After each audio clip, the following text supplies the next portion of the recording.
नमस्कार। मैं doctor Krishna Mishra, associate professor zoology, सम्राट पृथ्वीराज चौहान राजकीय महाविद्यालय अजमेर। मैंने अपने पिछले लेक्चर में स्पर्मेटोजेनेसिस के बारे में डिस्कस किया था। स्पर्मेटोजेनेसिस में मैंने आप लोगों को टेस्टिस का स्ट्रक्चर और प्रिमोर्डियल जर्म सेल्स के ओरिजिन के बारे में बताया था। आज के अपने इस लेक्चर में मैं कंटिन्यूएशन में स्पर्मेटोजेनेसिस के प्रोसेस को स्टार्ट करने जा रही हूँ।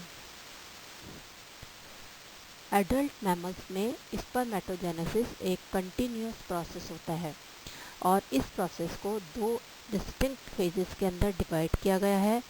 प्रत्येक फेज स्पष्ट मार्फोलॉजिकल और बायोकेमिकल चेंजेस को दर्शाती है और ये जो चेंजेस होते हैं वो न्यूक्लियस और साइटोप्लाज्म दोनों में ही होते हैं।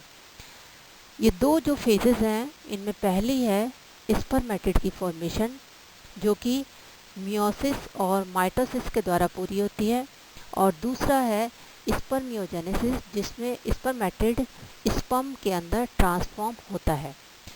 पहली अवस्था जिसमें कि स्पर्मेटिड की फॉर्मेशन होती है, इसको फर्दर 3 फेजेस के अंदर सब डिवाइड किया गया है। मल्टीप्लिकेशन फेज, इस फेज को स्पर्मेटोगोनिया का प्रोलिफरेशन या फिर रिन्यूअल फेज भी कहा जाता है।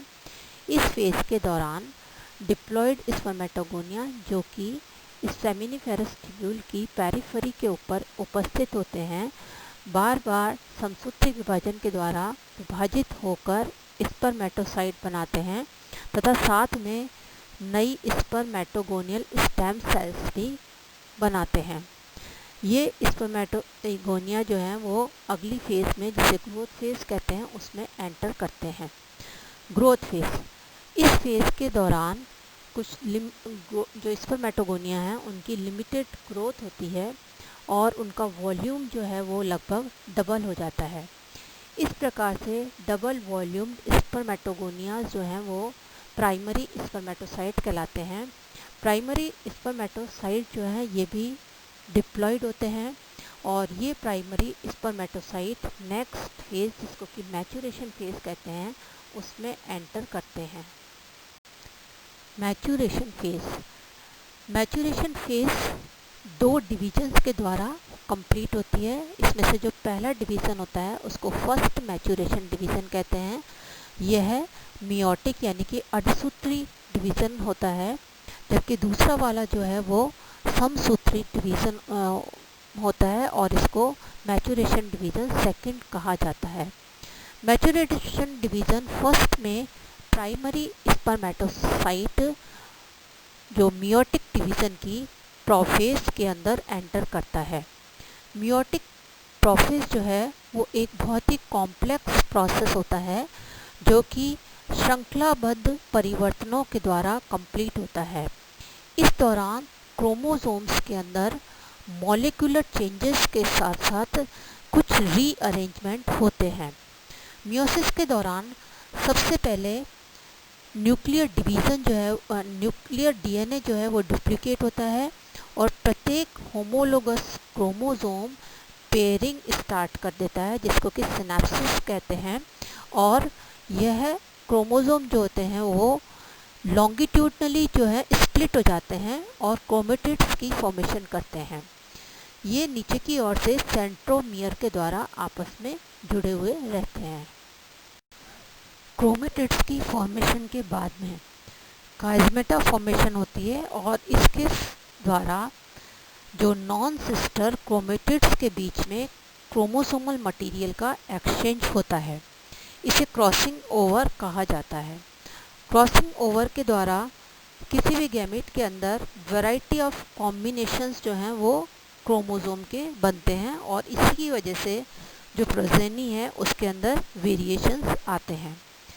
बाद में जो दोनों क्रोमोसोम्स होते हैं होमोलोगस पेयर के, वो प्राइमरी स्पर्मेटोसाइट के अपोजिट पोल्स की तरफ माइग्रेट करते हैं और इस तरीके से प्राइमरी स्पर्मेटोसाइट के प्रत्येक पोल पर, प्रत्येक ध्रुव जो है उसके ऊपर क्रोमोसोम का हैप्लॉइड सेट पहुंच जाता है। अब प्रत्येक सेट जो है, जो की पोल्स के ऊपर पहुंचने के बाद इसके चारों ओर एंडोप्लाज्मिक रेटिकुलम के द्वारा न्यूक्लियर मेम्ब्रेन डेवलप हो जाती है। फर्स्ट मियोटिक डिवीज़न में कैरियोकाइनेसिस होने के बाद यानी कि न्यूक्लियस का डिवीज़न होने के बाद साइटोकाइनेसिस होती है और साइटोकाइनेसिस के बाद में प्रत्येक primary spermatocyte 2 haploid secondary spermatocyte के अंदर कन्वर्ट हो जाता है। अब ये जो सेकेंडरी स्पर्मेटोसाइट्स होते हैं वो सेकेंड मैच्योरेशन डिवीज़न में एंटर करते हैं, जो कि प्योरली माइटोटिक डिवीज़न होता है। और इस डिवीज़न के द्वारा ये जो सेकेंडरी स्पर्मेटोसाइट्स हैं वो 4 हैप्लॉइड स्पर्मेटिड बनाते हैं, यानी कि प्रत्येक सेकेंडरी स्पर्मेटोसाइट से 2 स्पर्मेटिड की फॉर्मेशन होती है। इस प्रकार से बनने वाले जो स्पर्मेटिड होते हैं वो नॉन फंक्शनल मेल गैमेट्स होते हैं और इनको फंक्शनल स्पर्म के अंदर कन्वर्ट होने के लिए एक कॉम्प्लेक्स प्रोसेस से होकर के गुजरना होता है और इसको स्पर्मियोजेनेसिस कहते हैं। स्पर्मियोजेनेसिस के दौरान बहुत से साइटोकेमिकल और केमिकल ट्रांसफॉर्मेशन होते हैं। स्पर्मियोजेनेसिस, जैसा कि हम पहले ही डिस्कस कर चुके हैं कि इस दौरान स्पर्मेटिड स्पर्म के अंदर ट्रांसफॉर्म होता है। स्पर्मेटिड जो कि एक नॉन मोटाइल इनएक्टिव कोशिका है, वो स्पर्म जो कि एक मोटाइल और एक्टिव कोशिका है उसमें बदलता है और इस चेंज के दौरान, इस ट्रांसफॉर्मेशन के दौरान स्पर्मेटिड में उपस्थित अनावश्यक जो मटेरियल हैं उनको इस कोशिका से डिस्कार्ड किया जाता है और इसके बाद इसमें हाई डिग्री ऑफ स्पेशलाइजेशंस होते हैं, जिससे कि स्पर्म सेल जो है वो पूरी तरीके से ट्रांसफॉर्म हो जाती है। इस दौरान यानी कि स्पर्मियोजेनेसिस के दौरान स्पर्म के 2 पार्ट हेड और टेल की फॉर्मेशन होती है। Formation of head. स्पर्म का हेड जो कि न्यूक्लियस और एक्रोसोम का बना हुआ होता है, इसकी फॉर्मेशन के लिए स्पर्मेटिड के अंदर बहुत से चेंजेस होते हैं। सबसे पहले स्पर्मेटिड का न्यूक्लियस जो है उसके अंदर होने वाले चेंजेस के बारे में हम डिस्कस करेंगे। न्यूक्लियस में जितना भी वाटर कंटेंट है वो न्यूक्लियस से हटा दिया जाता है और इससे यह श्रिंक हो जाता है। इसके अलावा क्रोमोसोम मटेरियल भी क्लोजली पैक्ड हो जाता है, जिससे कि न्यूक्लियस का वॉल्यूम जो है वो कम हो जाता है। आरएनए मटेरियल यहाँ से एलिमिनेट हो जाता है और केवल जेनेटिक मटेरियल ही जो कि डीएनए होता है वही उपस्थित रहता है। इस प्रकार से वो सभी चीज़ें जो कि डायरेक्टली हेरिडिटरी कैरेक्टर्स को ट्रांसफॉर्मेशन से रिलेटेड नहीं होती हैं उन्हें न्यूक्लियस से हटा दिया जाता है। Golgi phase.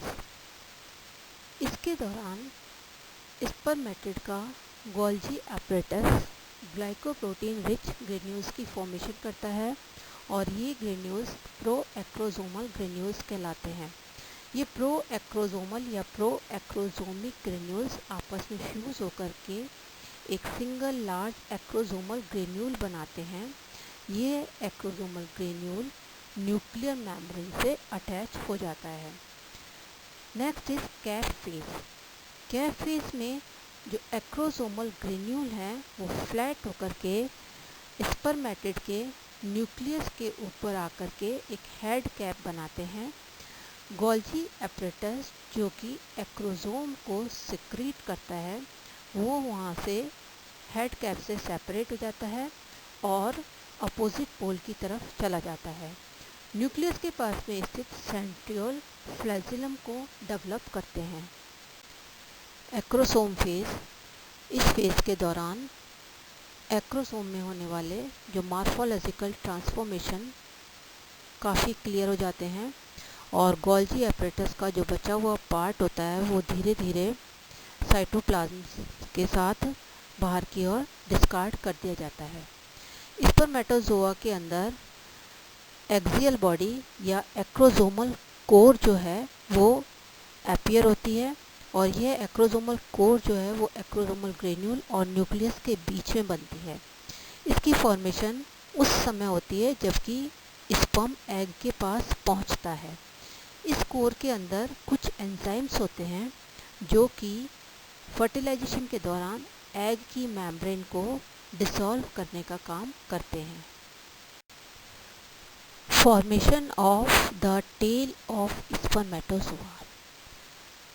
स्पर्मेटोजोआ की टेल जो है उसकी फॉर्मेशन सेकेंड मियोटिक डिवीज़न जो है उसके बाद में स्टार्ट होती है।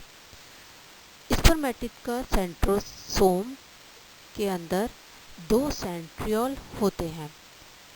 ये दोनों सेंट्रियोल जो हैं उनकी जो स्ट्रक्चर है वो सिलेंड्रिकल बॉडी के समान होता है और ये दोनों सेंट्रियोल जो हैं वो एक दूसरे के राइट एंगल पर उपस्थित होते हैं। स्पर्म मेटामॉर्फोसिस की अर्ली स्टेजेस के दौरान दोनों सेंट्रियोल जो हैं उनके अंदर मूवमेंट होता है और ये स्पर्म के हेड के पीछे की ओर जाकर के, जो कि स्पर्म का फ्यूचर नेक बनाता है, उस स्थान पर जाकर के उपस्थित हो जाते हैं। स्पर्म के हेड के पीछे की ओर एक डिप्रेशन बनता है, एक गड्ढे जैसी संरचना बनती है और इसके अंदर 2 में से एक सेंट्रियोल जो है इस डिप्रेशन के अंदर चला जाता है। इस सेंट्रियोल को हम बोलते हैं प्रॉक्सिमल सेंट्रियोल। प्रॉक्सिमल सेंट्रियोल के पीछे की ओर दूसरा वाला सेंट्रियोल जो है वो अपनी पोजीशन ले लेता है और इसको डिस्टल सेंट्रियोल कहते हैं। डिस्टल सेंट्रियोल स्पर्मेटोजोआ की टेल की फॉर्मेशन करता है और एक तरह से बेसल ग्रेन्यूल का काम करता है। इसमें से एक फ्लैजिलम जो है वो निकलता है और ये फ्लैजिलम जो है वो स्पर्मेटोजोआ की टेल की फॉर्मेशन करता है। प्रॉक्सिमल और डिस्टल सेंट्रियोल की पोजीशनिंग के बाद में स्पर्मेटिड में जितने भी माइटोकॉन्ड्रिया उपस्थित होते हैं, ये माइटोकॉन्ड्रिया डिस्टल सेंट्रियोल तथा एक्सियल फिलामेंट के जो ऊपरी भाग होता है उसके चारों ओर आकर के कंसंट्रेट हो जाते हैं और यहाँ पर माइटोकॉन्ड्रिया के द्वारा स्पर्म का नेक और मिडल पीस की फॉर्मेशन होती है। मिडल पीस जो है उसमें स्पर्मेटोगोनिया में जो माइटोकॉन्ड्रियाज होते हैं वो अपनी इंडिविजुअलिटी को खो देते हैं और आपस में एक दूसरे से फ्यूज हो जाते हैं। मैमल्स के अंदर ये माइटोकॉन्ड्रिया एक कंटिन्यूअस बॉडी बनाते हैं जो कि एक्सियल फिलामेंट के प्रॉक्सिमल पार्ट तथा प्रॉक्सिमल सेंट्रियोल के चारों ओर स्पाइरली ट्विस्ट हो जाती है। दूसरे एनिमल्स के अंदर इस तरीके का माइटोकॉन्ड्रिया का स्पाइरल अरेंजमेंट तो नहीं होता है, लेकिन माइटोकॉन्ड्रिया जो हैं वो फ्यूज होकर के मैसिव माइटोकॉन्ड्रियल बॉडीज़ जो हैं उनकी फॉर्मेशन करते हैं। स्पर्मेटिड में उपस्थित जितना भी साइटोप्लाज्म होता है वो मिडल पीस में आकर के इकट्ठा हो जाता है और इसको यहाँ पर मैनशीट कहते हैं। यह मैनशीट जो है मिडल पीस के चारों ओर एक पेरिफेरी की फॉर्मेशन करती है। कभी कभी स्पर्म के मिडल पीस और इसका जो टेल का जो प्रिंसिपल पीस होता है उसके बीच में एक डार्क रिंग दिखाई देती है जिसे कि रिंग सेंट्रियोल कहते हैं। इस पोर्शन में यानी कि स्पर्म का जो मिडल पीस और जो टेल का प्रिंसिपल पीस है इसके चारों ओर थिक फाइबर की एक कवरिंग भी पाई जाती है जो कि क्रॉस सेक्शन के अंदर वेज शेप्ड होती है। स्पर्म का जो टेल होती है उसके एंड पीस में इस तरीके के थिक फाइबर जो हैं वो नहीं पाए जाते हैं। एंड पीस में एक्सियल फिलामेंट होता है और उसके चारों ओर साइटोप्लाज्म की पतली कवरिंग होती है जो कि प्लाज्मा मेम्ब्रेन के द्वारा एनसर्कल रहती है, यानी कि प्लाज्मा मेम्ब्रेन से परिबद्ध रहती है। इसमें स्पर्मेटोजेनेसिस का कंप्लीट प्रोसेस जो है वो दिखाया गया है कि किस तरीके से स्पर्मेटोगोनियाज जो हैं वो माइटोटिकली डिवाइड होकर के नए स्पर्मेटोगोनियाज में कन्वर्ट होते हैं। फिर ये स्पर्मेटोगोनिया जो हैं वो ग्रोथ फेज के द्वारा प्राइमरी स्पर्मेटोसाइट बनाते हैं। ये primary spermatocyte first maturation division से सेकेंडरी स्पर्मेटोसाइट में कन्वर्ट होते हैं और secondary spermatocytes second maturation division से स्पर्मेटिड में कन्वर्ट होते हैं। स्पर्मेटोमेटिड फर्दर ट्रांसफॉर्मेशन के द्वारा स्पर्मियोजेनेसिस प्रोसेस से स्पर्मेटोगोनिया जो हैं उनकी फॉर्मेशन करते हैं। Biochemical changes in spermatogenesis. The DNA synthesized during meiosis is eliminated from the nucleus during the two meiotic divisions. Nuclear protein synthesis is arrested in the middle of spermiogenesis. All the non-histone proteins in the nucleus are eliminated during spermiogenesis.